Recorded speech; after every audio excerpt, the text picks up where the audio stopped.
Welcome to Rob on Holiday. Today we're visiting Sintra in Portugal. Sintra is a historic town of fairy tale castles and palaces located just a 40-minute train ride away from Lisbon. Most people take a day trip to Sintra during a longer trip to the Portuguese capital. So, in this video we'll be showing you how to visit Sintra's three main attractions in just one day. Although we only spent one day touring Sintra, we decided to stay in the town the night before so that we can make an early start in the morning. I would highly recommend you do this to make the most of your time in Sintra. The town is very popular with tourists and the attractions only get busier as the day goes on. We stayed at the NH Sintra Centro, which was a fantastic base for our time in Sintra. We actually have a separate hotel review on the channel, so check it out if you're interested. Good morning, we're having an early start today in our hotel in Sintra. Sintra gets very busy with tourists apparently, but we've tried to mitigate that. We're here on a Thursday morning in February, so we're hoping it's not going to be too busy. We're going to head out to the Pena Palace, and then we go to the Castle de Moorish, and we're going to the Quinta da Regaleira, which are the three main attractions here in Sintra, and we'll see if we can squeeze the National Palace of Sintra in as well before we head off into Lisbon. So let's get going. So this is the hotel we've been staying at, the NH Sintra, very nice hotel. Now we've planned this one very carefully because we don't want to get too tired. There's lots of things to see in Sintra, but it's a very hilly place. So we've ordered a taxi to go up to the Pena Palace, and then we'll be walking roughly downhill going to the other attractions, because the second attraction we're going to is right up there. So here we are outside the Pena Palace in Sintra. What a taxi ride up from the hotel. Great to be a passenger. I wouldn't like to be the driver. And we're lucky that it's in February when there was not really much on the road, but the number of switchbacks and turns, it's unbelievable. I can only imagine that on a summer's day here in the middle of Sintra, it's going to be so busy. So if you are coming in the summer, my advice would be to either A, get the first train out of Lisbon and get here early, or B, do like we've done and stay at a hotel in Sintra. But the ride itself was beautiful, lots of trees, great viewpoints, lots of old buildings, and looking forward to going in the Pena Palace. This place is very popular, so you'll definitely want to book tickets in advance via the Parque de Sintra website. Tickets cost €20 plus an extra €3 for the bus transfer from the garden entrance up to the palace itself. The gates opened at 9 AM, but the first bus transfer to the palace wasn't until 9:15 AM. Still, I think it was the right decision to get there early, because even at this time there was still a line to get on the bus. The €3 bus transfer is definitely worth it. You'll already be doing a lot of walking uphill in Sintra, so it's best to save your energy for exploring the attractions themselves. Since we had booked tickets for the first time slot of the day, we got to walk around the inside of the Pena Palace fairly freely, which was great. Although I'm more of an architecture person, there's no doubt that the decorations inside the palace are impressive.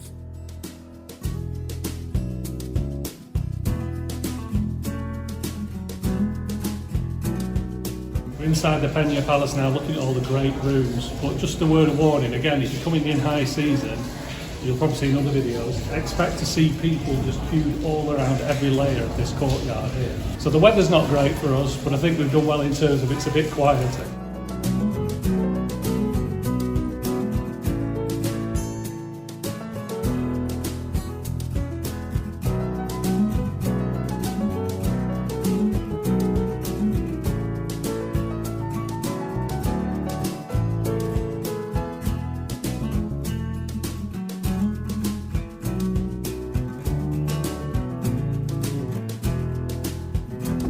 Walk around the Pena Palace, you go on a circular tour. It's well organised in terms of the spaces you go.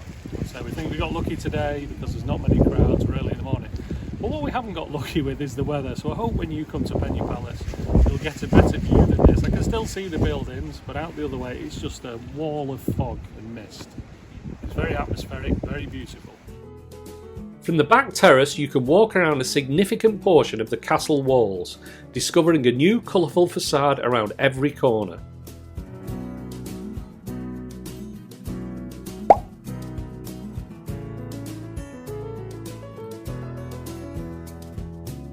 One thing I like about the Pena Palace is you've got lots of room to walk around it. Once you get outside it, you're onto the terrace, and then you can set off walking around the palace like we've done on this walkway here. It's really good. It's a pity we can't see out the view. It's so foggy you can't see anything. The Moorish Castle could be there. I could just see a few trees, that's it. But of course, It's quite quiet today, very atmospheric, and you get a good view of the building all the way around it. We spent just over an hour exploring Pena Palace and, despite the rain, it was a great experience. I do wish that there had been a bit less fog so that we could have got better photos, but there was something very atmospheric about it too. Raining or not, I highly recommend a trip to Pena Palace on any visit to Sintra. That was lucky timing. We'd come out of the Pena Palace and the transfer bus, which I mentioned earlier you pay €2 for, was waiting. I didn't know you can get it down, so you can get it down as well. But it's certainly worth getting on the way up, saves a lot on the legs. As you can see, it's a steep hill up cobbled streets. But yeah, good visit overall, despite the rain and the wind. That's the first part of our day in Sintra, the National Palace of Pena. Now, the family are going to split up into two teams. Team A are going to get an Uber from here back down into the centre of Sintra, where they're going in the National Palace of Sintra. Team B, that's me included, we're going to go to the Moorish Castle, or the Castello de Muros. Hopefully it won't be too foggy, but I'm still looking forward to it anyway. We decided to walk from Pena Palace to the Moorish Castle. We followed the road for 10 minutes, which led us straight up to the castle's ticket office.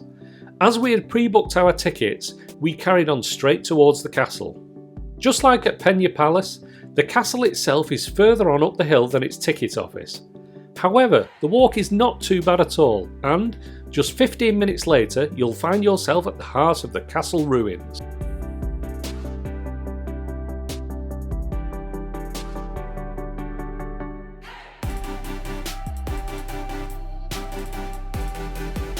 The Castello dos Muros, or the Moorish Castle, is a 10th century fortification set atop of one of Sintra's highest hills.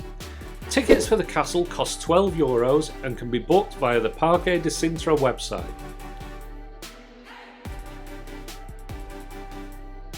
Just wanted to show you the walls here on the Moorish Castle. As you can see, the outside wall is what you'd call fairly low, but the inside wall, can you see that? It's not much higher than about a foot. So on a day like this where it's really windy, I'm doing my filming in safe locations, keeping an eye on my footing. It's certainly atmospheric. Exploring the castle walls was an incredible experience, and although it would have been nice to see the views from the top, the fog actually added to the atmosphere of the place.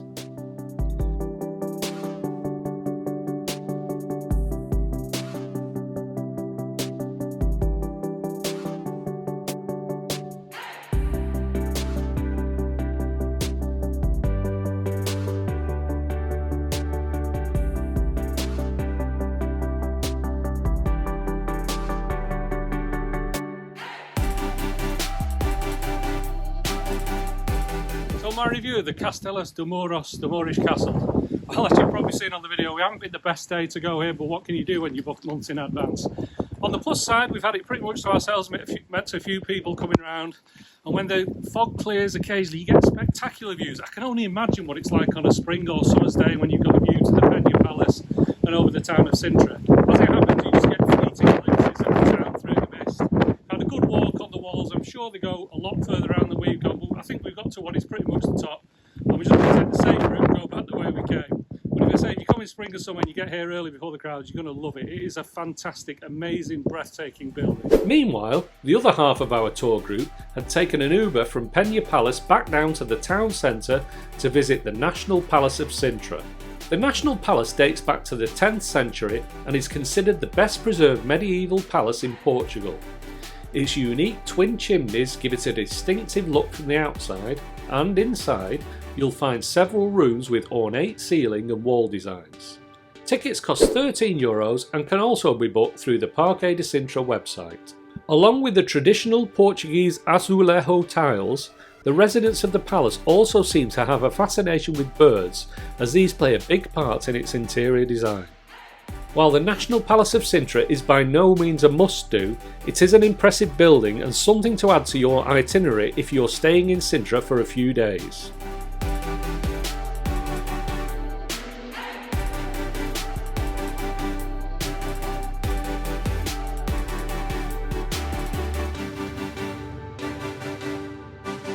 We all met back up for lunch in the town centre.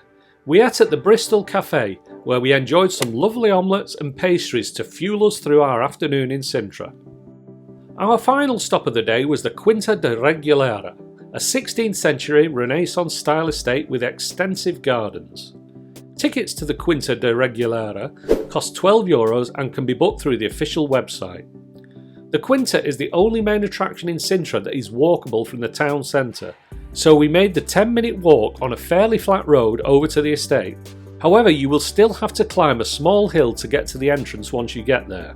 The final stop on our tour of Sintra today is the Quinta da Regaleira, and I don't know how to describe this, probably as a fantasy house and gardens. It's very Gaudi-esque, Park Güell if you've been in Barcelona, it's reminiscent of that. It's got some interesting looking buildings and gardens and a very special initiation well. Let's go and take a look. Unfortunately, by this point in the day, the rain was really starting to put a dampener on our experience, if you'll pardon the pun. I can honestly say that I have never felt as soaked as I did whilst visiting the Quinta. Still, we tried to make the best of it and headed to the main area of interest in the gardens, the initiation well. The initiation well is at the top of the gardens, so you will have to gradually make your way uphill to get to the entrance.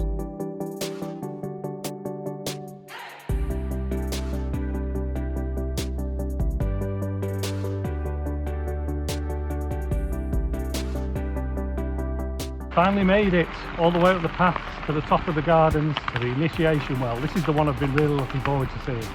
The initiation well is a very popular place to visit, but we had it virtually to ourselves. I guess the rain did have some advantages.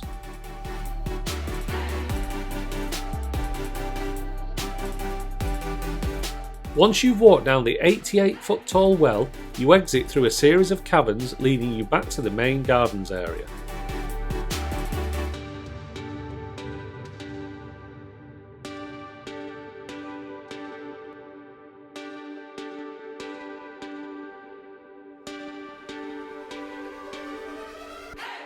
To finish our visit, we did take a brief walk through the house itself, but this was definitely skippable, especially compared to the Pena and National Palaces. So make sure you prioritise the gardens on your visit, as this is really the highlight. Having said that, I did enjoy admiring the building's grey brick facade.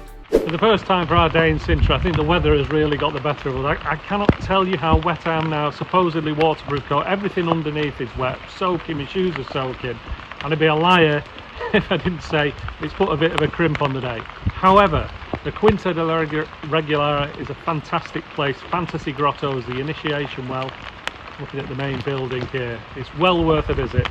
Just don't come when it's raining and try and avoid it when it's too busy. After leaving the Quinta da Regaleira, we headed back to our hotel to pick up our bags and head to the train station. We had intended to catch the train back to Lisbon, but things didn't go to plan. We tried to buy our tickets at the station, but the machine wasn't working and there were no attendants there to help us. So we ended up having to get an Uber back to Lisbon. I imagine that if you bought your tickets for the train in Lisbon, you wouldn't have had the same problem, so day trippers probably won't suffer the same issue. Still, the Uber ride from Sintra to Lisbon only cost €30, so it wasn't too bad.